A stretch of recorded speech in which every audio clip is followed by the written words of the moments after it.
अस्मिन् वर्तमान व्यवहारे चान्द्रमानेन प्रभवादि षष्ठि संवत्सराणां मध्ये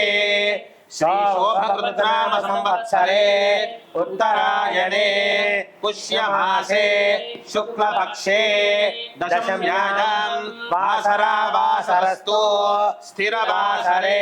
शुभवासरे शुभनक्षत्रे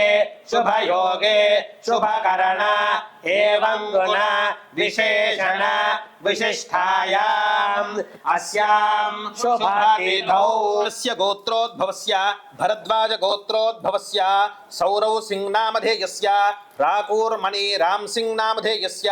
गंगाधर सिंह नामधेयस्य सह कुटुंबस्य क्षेमस्थैर्य धैर्य वीर्य विजय अभय आयु आरोग्य ऐश्वर्याभिवृद्ध्यर्थं धर्मार्थ काम मोक्ष चतुर्विध फल पुरुषार्थम ओम शं शनैश्चराय स्वाहा शनैश्चराय इदं नमः।